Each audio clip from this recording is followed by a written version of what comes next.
Buenos días, mis hermanos. Primera Iglesia Pentecostal de Viewford, Dios les bendiga. Hoy este día quiero hablarles sobre la Iglesia de Jesucristo. Durante el ministerio terrenal de Cristo y después de su resurrección, el Señor Jesucristo estableció su Iglesia. La palabra de Dios nos dice en el libro de Mateo 1, 18 al 23, dice que un ángel le habla a María y le dice: María, no temas.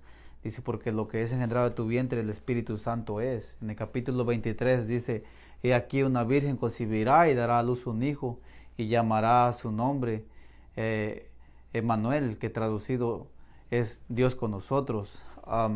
Aquí el ángel de Jehová nos está dejando saber que Dios iba a revelar su nombre, que Dios se iba a manifestar en carne, y que este Dios manifestado en carne iba a venir a salvar a su pueblo de sus pecados. Por eso en Isaías 52:6 la palabra de Dios nos dice que, por tanto, dice, mi pueblo sabrá mi nombre por esta causa en aquel día, dice, porque yo mismo que hablo, he aquí estaré presente. El profeta Isaías nos está dejando saber que Dios mismo iba a estar presente, y ese niño que nació, por eso es Dios manifestado en carne, Jesucristo. Jesús comienza su ministerio, lo vemos en Lucas 3:23. La palabra de Dios nos dice que el Señor Jesucristo, Él empezó a comenzar su ministerio cuando tenía 30 años. Y después en el libro de Mateo 4:17 dice que él desde entonces comenzó Jesús a predicar y a decir: arrepentíos, porque el reino de los cielos se ha acercado. Note que Jesús, su primer mensaje fue arrepentimiento. Aquí vemos cómo el Señor Jesucristo comienza a levantar su iglesia y empieza a seleccionar a sus apóstoles. En el libro de Marcos 3:13 al 15 dice: después subió al monte y llevó así a los que él quiso y vinieron a él. Y estableció a 12 para que estuviesen con él y para enviarlos a predicar, y que tuviesen autoridad para sanar enfermedades y para echar fuera demonios. Y vemos que él primero selecciona a Simón, que tiene por sobrenombre Pedro.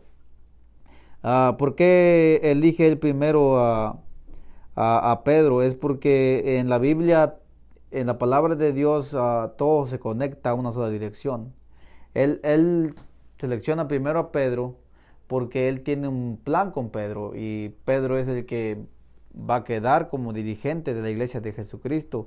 Él es el que va a quedar como apacentar las ovejas del Señor Jesucristo, es el que va a dirigir la iglesia del Señor Jesucristo, el que va a guiar a las ovejas del Señor Jesucristo. Bueno, después vemos que después en el libro en Hechos 2:1 al 4, en el día de Pentecostés, Pedro y los demás apóstoles, ellos fueron llenos con el Espíritu Santo, y vemos que Pedro empieza a exaltar el nombre del Señor Jesucristo, y Pedro empieza a levantar el nombre del Señor Jesucristo, a predicar sobre el Señor Jesucristo. Y note que también el primer mensaje de Pedro fue arrepentimiento. Cuando Pedro estaba predicando a los israelitas, a los gentiles, dice la palabra del Señor que dice: al oír esto se compungieron de corazón y dijeron a Pedro y a los otros apóstoles: varones hermanos, ¿qué haremos? ¿Qué necesitamos para ser salvos?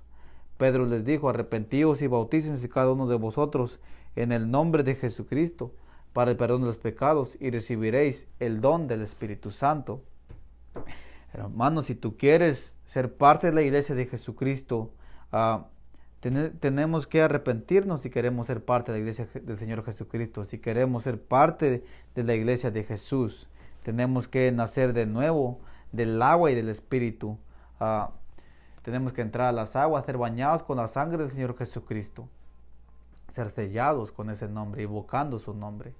Yo le invito, hermano, aleluya, que ame al Señor, que le reciba al Señor Jesucristo. Él es todo, porque en ningún otro nombre de salvación, porque no hay otro nombre bajo del cielo dado a los hombres en que podamos ser salvos. Vamos a orar. Dios Padre Celestial, te alabamos, Señor. Jesucristo, tú eres bueno, tú eres digno, Señor, tú eres maravilloso. Ayúdanos, Padre Santo, a recibirte como nuestro Salvador, Señor, a ser a hacer más de ti, Señor Padre Santo, porque tú eres, Señor, el camino, la verdad y la vida. Gracias, Dios Padre Celestial. No hay nadie como tú. Te alabamos, Señor.